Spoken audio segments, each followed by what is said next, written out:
Dans un silence inquiétant, un convoi occidental avance furtivement à travers le Sahel, sans bruit, sans alerte. Quelques jours auparavant, aucune anomalie n'avait été détectée. Mais soudainement, ce calme apparent se brise, révélant un paradoxe dérangeant. Plus l'opération était invisible, plus sa vulnérabilité devenait évidente sous l'œil vigilant des autorités locales. Ibrahim Traoré transforme un simple déplacement discret en un acte audacieux, une démonstration de souveraineté.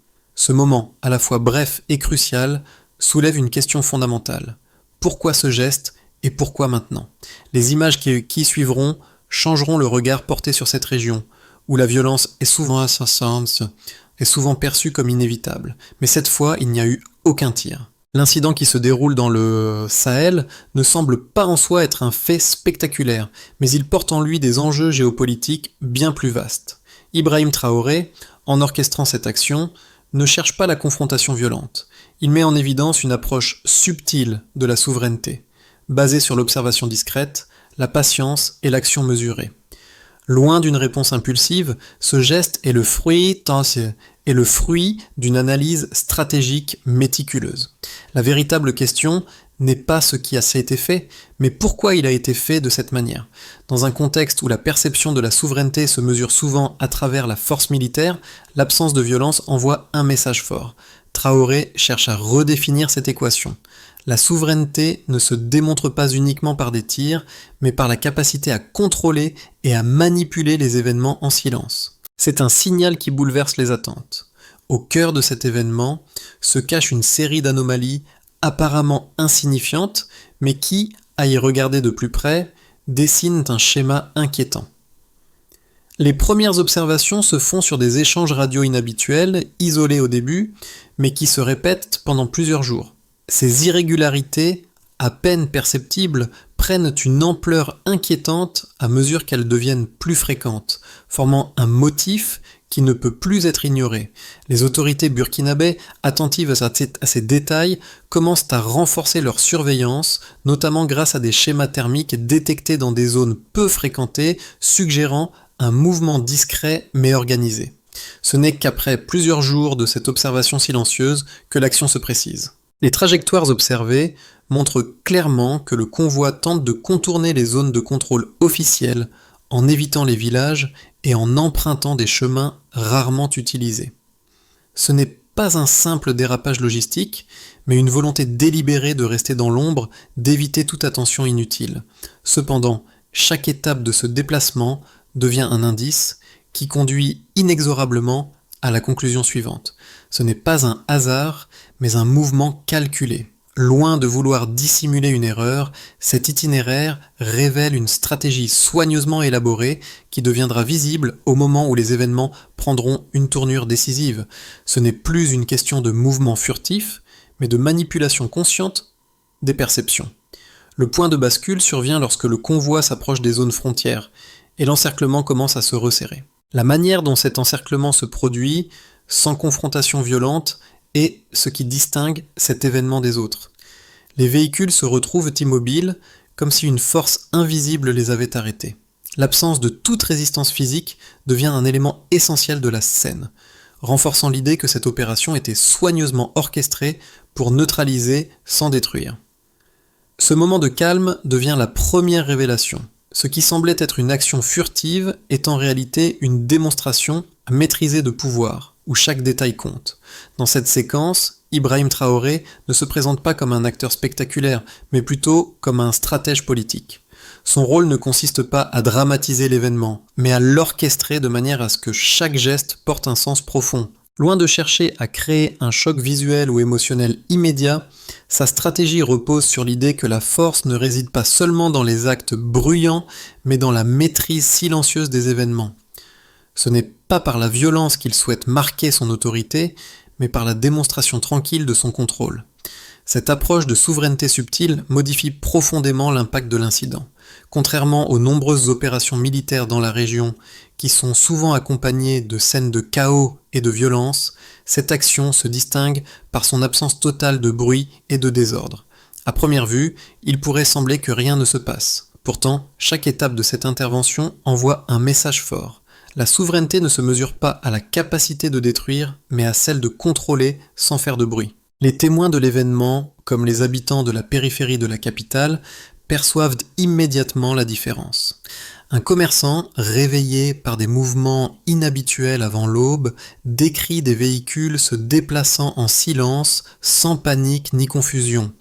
Ce calme apparent, ce contraste avec la peur qui souvent accompagne ce genre de situation. Ce que les témoins observent, c'est une maîtrise de l'espace et du temps, un contrôle minutieux des déplacements. L'absence de sirène et le rythme lent mais déterminé des véhicules renforcent cette impression. Ce n'est pas une réaction hâtive, mais une action pensée et parfaitement calibrée. L'événement prend forme de manière progressive, commençant par une observation discrète, avant de culminer dans un acte symbolique fort. Le déclenchement de l'opération se fait dans un contexte de vigilance constante. Chaque mouvement est scruté, chaque donnée analysée.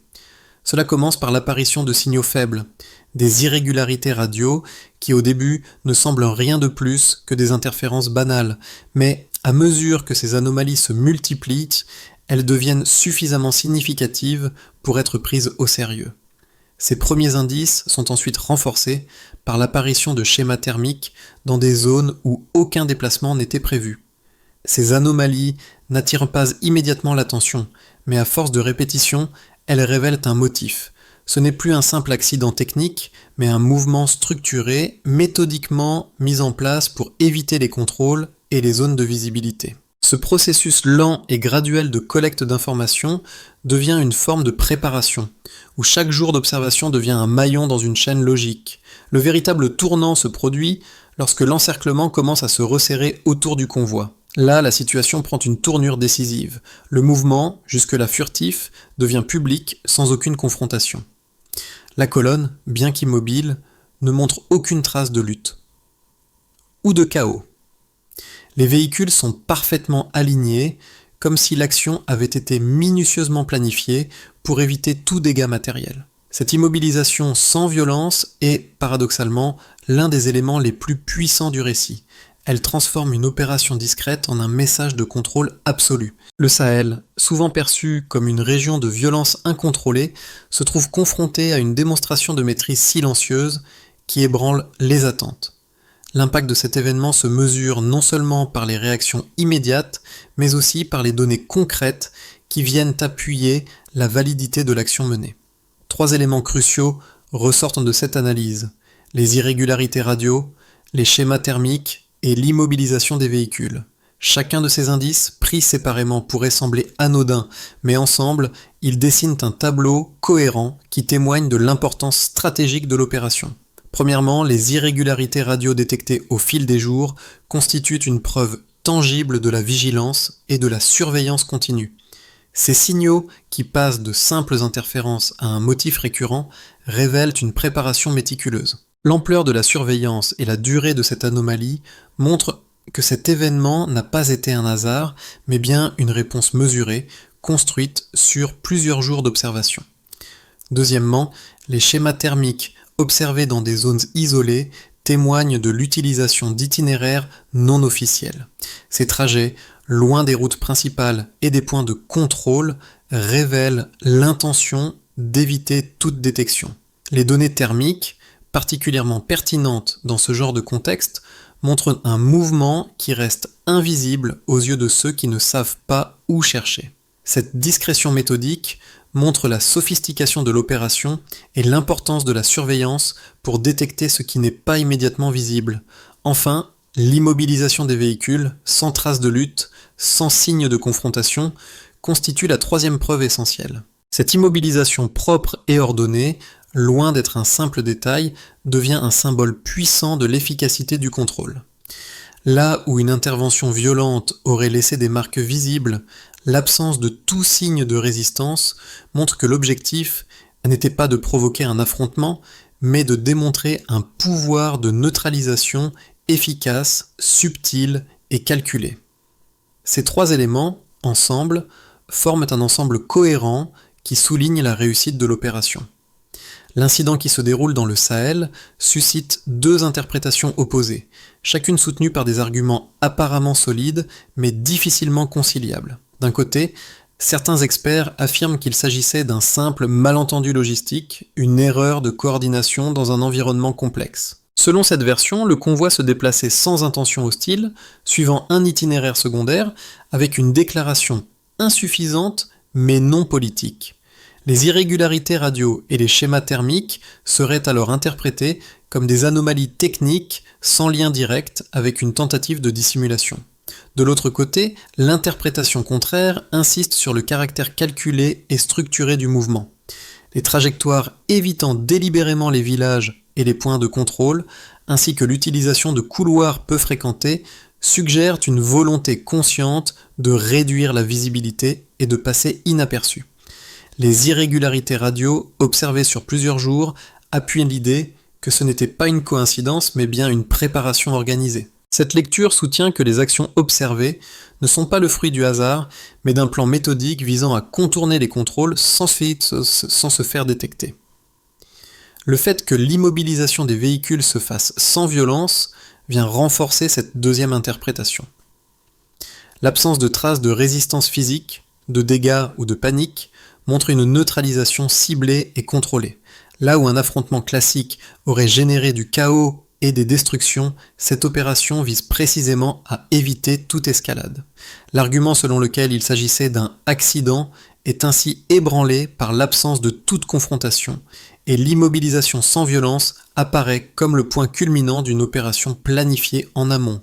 Les deux visions se heurtent, mais aucune ne peut complètement expliquer l'ensemble des faits. Ce qui semble incontestable cependant, c'est que cet incident, quelle que soit son interprétation, marque un tournant stratégique dans la manière dont les événements sont perçus et gérés dans la région. Au cœur de l'incident, un geste simple mais symbolique transforme toute la dynamique de l'événement. Alors que la situation semblait sous contrôle, une décision clé a été prise: exposer publiquement les véhicules immobilisés. Ce geste ne se contente pas de marquer une victoire militaire, il provoque un changement dans la perception publique et politique de l'événement. Ce qui était jusque-là une opération discrète, sans violence apparente, devient un message visible adressé à l'ensemble du Sahel, mais aussi à la communauté internationale. L'exhibition des blindés capturés au matin est un acte fort qui réoriente la narration. L'angle choisi par Ibrahim Traoré n'est pas celui de la confrontation, mais celui de la maîtrise de l'espace et du temps. Par l'absence de chaos, ce geste souligne une forme de contrôle plus subtil que l'usage de la force brute. Ce n'est pas le bruit des armes qui marque cette action, mais le silence assourdissant de la stratégie et surtout la clarté du message qu'elle envoie. Dans le Sahel, les règles du jeu sont en train de changer. Ce moment de révélation ne consiste pas seulement à montrer ce qui a été fait, mais à le faire dans un contexte où les images, une fois diffusées, amplifient l'impact. Les images de blindés immobilisés, soigneusement alignés et sans trace de lutte, deviennent des symboles de maîtrise et de souveraineté. Ce n'est pas l'acte de force qui compte, mais la capacité à agir sans recourir à la violence, tout en affirmant son autorité de manière claire et indiscutable. Les répercussions de l'incident se manifestent immédiatement, touchant divers secteurs de la société, chacun réagissant différemment selon ses intérêts et ses priorités. D'un côté, les institutions politiques et diplomatiques reçoivent l'événement comme un signe de renforcement de la souveraineté locale. La démonstration de pouvoir de manière pacifique, sans recours à la violence, renforce l'image de la nation burkinabé sur la scène internationale. Les chancelleries occidentales, qui tentent d'expliquer l'incident par une erreur logistique, peinent à convaincre face à l'évidence d'un contrôle maîtrisé du territoire. L'absence de confrontation physique devient une preuve indiscutable que la gestion de la crise n'était pas une question de réactivité, mais de calcul stratégique. Au niveau économique, les acteurs locaux observent la situation avec prudence. Les commerçants et les petites entreprises, bien qu'inquiets des tensions sous-jacentes, trouvent dans cette démonstration une forme de stabilité. Le fait que les voies logistiques essentielles n'aient pas été perturbées et que l'ordre ait été rétabli rapidement donne un signal positif, même si la confiance reste fragile. Il n'y a pas de véritable célébration, mais une reconnaissance que la situation pourrait permettre une reprise partielle des activités commerciales. Du côté des citoyens, l'impact est plus psychologique. Pour la population burkinabé, l'événement agit comme un catalyseur de fierté. L'absence de violence et l'immobilisation des véhicules deviennent un symbole de contrôle, une affirmation de souveraineté sur le terrain. Les rues s'animent non pas par la peur, mais par une forme de soulagement. L'idée que leur territoire est désormais protégé, que les décisions sont prises localement et que les zones d'ombre se rétrécissent. Cette réaction sociale se traduit par une légère réactivation de la vie urbaine, avec un afflux de personnes curieuses, désireuses de comprendre et de discuter l'événement. Bien que la situation reste tendue, le geste calme d'Ibrahim Traoré a permis de créer un moment de clarté dans un environnement souvent perçu comme chaotique. L'épisode de l'immobilisation des blindés ouvre plusieurs scénarios possibles pour les mois à venir. Chacun d'eux repose sur des facteurs politiques, économiques et diplomatiques qui resteront incertains, mais qui dessinent des trajectoires plausibles pour le Sahel. Dans un scénario de base, les relations diplomatiques avec les puissances occidentales continueront sur un mode de coopération, mais teinté de scepticisme. Les explications avancées par les chancelleries sur l'incident seront acceptées en surface, mais la question de la souveraineté et de la gestion locale restera présente. Les autorités burkinabées renforceront la surveillance et l'analyse des signaux faibles, tout en maintenant une pression discrète sur les mouvements extérieurs. Cependant, l'ambiance restera marquée par une certaine prudence, et les échanges diplomatiques continueront à privilégier la diplomatie de crise, sans chercher à escalader la situation. Dans un scénario optimiste, l'incident pourrait devenir le point de départ d'une nouvelle phase de coopération entre les pays du Sahel. Le soutien de pays comme le Mali et le Niger pourrait se traduire par des actions concrètes telles que le partage d'informations de surveillance, l'amélioration de la coordination des forces locales et la mise en place de mécanismes plus transparents pour les interventions extérieures. Ce processus pourrait également renforcer l'unité régionale avec une solidarité accrue face à l'ingérence étrangère et un renforcement des capacités locales. L'événement pourrait ainsi devenir un catalyseur pour une stratégie régionale plus cohérente, avec un contrôle accru des frontières et une meilleure gestion des zones sensibles. Enfin, dans un scénario plus défavorable, les divergences d'interprétation de l'incident pourraient entraîner un durcissement de la part des puissances extérieures. La pression diplomatique pourrait augmenter, nourrie par des interprétations variées du rôle d'Ibrahim Traoré. Cette montée en tension pourrait conduire à une surveillance renforcée de la part des partenaires internationaux, augmentant la méfiance mutuelle. En interne, cela pourrait exacerber les tensions sécuritaires, avec une mobilisation accrue des forces armées pour surveiller les frontières et contenir d'éventuelles répliques. Cette situation risquerait de conduire à un durcissement des rapports diplomatiques et à une dégradation de la situation économique, les investisseurs et acteurs économiques reculant devant l'incertitude croissante. Dans tous les cas, un facteur clé sera la capacité des autorités burkinabées à maintenir une posture cohérente, à gérer les tensions et à garantir une certaine stabilité. L'incident a marqué un tournant, mais la manière dont le pays répondra aux défis futurs déterminera si cette situation ouvre la voie à un renouveau régional ou à une nouvelle impasse. L'événement, tout en étant un tournant pour la politique locale, affecte également les différentes catégories de spectateurs, chacun interprétant les événements selon ses propres perspectives et priorités. Pour les acteurs politiques nationaux, l'incident représente un moment de consolidation du pouvoir, une affirmation visible de la capacité de l'État à contrôler le territoire sans recourir à la violence. La maîtrise de la situation par Ibrahim Traoré est perçue comme une victoire tactique, un message de fermeté et de souveraineté qui résonne non seulement à l'échelle nationale, mais aussi dans l'arène diplomatique. Ce geste calme, mais décisif, renforce la position du gouvernement burkinabé face aux pressions internationales, tout en consolidant le soutien populaire au pouvoir. Pour les entreprises locales, l'incident suscite une réaction plus mesurée. Tandis que certains acteurs économiques saluent l'idée de stabilité renforcée, d'autres restent dans l'expectative, craignant que l'incident n'augure de nouvelles tensions. L'impact immédiat sur l'activité économique est limité, mais il reste un sentiment d'incertitude palpable. Les petites entreprises, particulièrement celles opérant dans les zones proches des axes stratégiques, pourraient voir leur activité perturbée en raison de l'instabilité perçue. bien que l'absence de violence majeure permette une reprise plus rapide des opérations. Les citoyens, quant à eux, réagissent à l'incident de manière complexe. D'un côté, il existe une forme de fierté nationale, un sentiment d'unité renforcé par l'idée que la souveraineté du pays a été affirmée de manière calme et mesurée. Cependant, cette fierté est tempérée par une conscience accrue des vulnérabilités géopolitiques du pays. Si l'absence de violence et le contrôle de la situation génèrent un sentiment de sécurité chez une partie de la population, d'autres restent préoccupés par les conséquences à long terme de l'événement et par la manière dont le pays pourrait gérer d'éventuelles escalades futures. Ainsi, l'impact de cet événement sur les spectateurs est nuancé.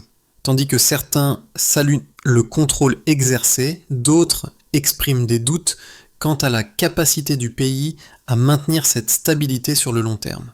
Ce contraste dans les perceptions montre que, bien que l'incident ait renforcé la légitimité du gouvernement, il a aussi créé des espaces de réflexion sur l'avenir politique et économique du pays. Pour faire face aux défis qui émergent après cet incident, il est essentiel de développer une approche pragmatique et structurée en plusieurs étapes. D'abord, une évaluation approfondie de la situation sécuritaire doit être menée pour identifier les zones les plus vulnérables et les menaces potentielles. Cette étape nécessitera une coopération renforcée entre les différentes agences de sécurité du pays, mais aussi une coordination avec les voisins du Sahel. Un partage accru d'informations de surveillance et de renseignements sera crucial pour éviter des événements similaires à l'avenir. Le but est de renforcer les capacités locales de détection et de réaction en mettant l'accent sur la prévention des menaces avant qu'elles ne deviennent des crises. Ensuite, une communication claire et transparente avec la population et les acteurs internationaux et est nécessaire. Le gouvernement burkinabé doit éviter de sombrer dans l'opacité, en privilégiant une politique de divulgation d'informations précises et vérifiables. Cela contribuera à maintenir la confiance de la population tout en réduisant la spéculation et la désinformation qui peuvent exacerber la méfiance interne et internationale. Les autorités devront également renforcer les canaux de dialogue avec les puissances étrangères en mettant en avant leur indépendance tout en encourageant des discussions constructives sur les enjeux de sécurité régionale. Enfin, il sera primordial de mettre en place un cadre juridique et diplomatique clair pour encadrer les interventions étrangères sur le territoire burkinabé. La souveraineté nationale ne doit pas être un slogan, mais une réalité pratique. Cela passe par l'élaboration de protocoles de coopération avec les partenaires internationaux qui respectent l'autonomie du pays tout en garantissant une assistance technique et matérielle en cas de besoin. Cette approche équilibrée, qui allie sécurité, transparence et coopération, renforcera la position du Burkina Faso sur la scène internationale tout en assurant une meilleure gestion des ressources et des crises futures. Au matin de l'incident, lorsque les blindés immobilisés sont exposés au grand jour, une image frappante se dessine. Ce n'est pas seulement la fin d'une opération, mais le début d'une nouvelle perception. Ibrahim Traoré, dans sa retenue et sa capacité à maîtriser les événements sans avoir recours à la violence, laisse une empreinte indélébile. Ce n'est pas la confrontation qui marque, mais la maîtrise du territoire, la volonté de ne pas laisser l'incident dériver en chaos. Le geste simple, mais lourd de sens, de montrer les blindés sans violence devient un symbole fort de ce que signifie la souveraineté. Il ne s'agit pas seulement de défendre, mais de faire comprendre que l'espace est contrôlé sans jamais céder à la tentation de la brutalité. Cette scène, marquée par le silence et la maîtrise, devient le fil rouge de toute la crise. Ce qui aurait pu être un affrontement brut, chaotique, se transforme en un message de pouvoir subtil, mais efficace. La souveraineté ne réside pas dans l'acte spectaculaire, mais dans la capacité à imposer une règle sans la force brute. À travers cette démonstration, le pays montre au monde que la force réside dans la capacité à contrôler sans détruire, à imposer le respect sans violence. Pour les Burkinabés, cet acte est porteur d'une nouvelle espérance. Ce matin-là, les rues ne sont pas secouées par la peur, mais par un regain de confiance. La démonstration de maîtrise devient un symbole de la résilience du pays, et le message est clair. Le Burkina Faso est capable de défendre son espace et ses valeurs sans avoir à recourir à la violence. Une leçon de souveraineté qui résonne au-delà des frontières. L'incident survenu dans le Sahel soulève des questions cruciales pour l'avenir. et la manière dont chacun choisira de réagir déterminera la direction que prendra cette région complexe. Pour les citoyens, cela signifie un retour à la réflexion sur ce que signifie vraiment la souveraineté. Est-ce simplement un mot ou est-ce un principe actif qui doit être protégé et affirmé au quotidien ? Les habitants, les décideurs et même les observateurs internationaux doivent se demander comment ce geste calme mais décisif peut être traduit en actions concrètes. Dans un contexte où les tensions régionales sont de plus en plus palpables, la communauté internationale, tout comme les dirigeants locaux, doit se poser une question essentielle. Pouvons-nous avancer ensemble pour un avenir plus stable ou allons-nous persister dans l'attente d'un changement qui ne viendra pas ? Le Sahel, souvent perçu comme une région de conflits interminables, peut-il devenir un modèle de gouvernance calme et résolue ? Il est temps de réfléchir à ces enjeux au-delà de l'événement immédiat. Comment les nations voisines, comme le Mali et le Niger, réagiront-elles ? Et comment le monde extérieur ajustera-t-il ses attentes vis-à-vis des autorités locales, en particulier après un tel tournant ?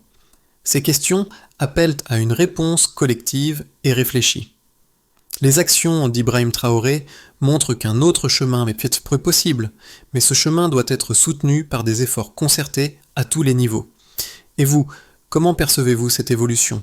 Serez-vous un spectateur passif ou un acteur engagé pour garantir la stabilité et la souveraineté dans cette région ? C'est à chacun de nous de décider quel rôle nous jouerons dans cette nouvelle phase. La réponse à cette question façonnera le Sahel de demain.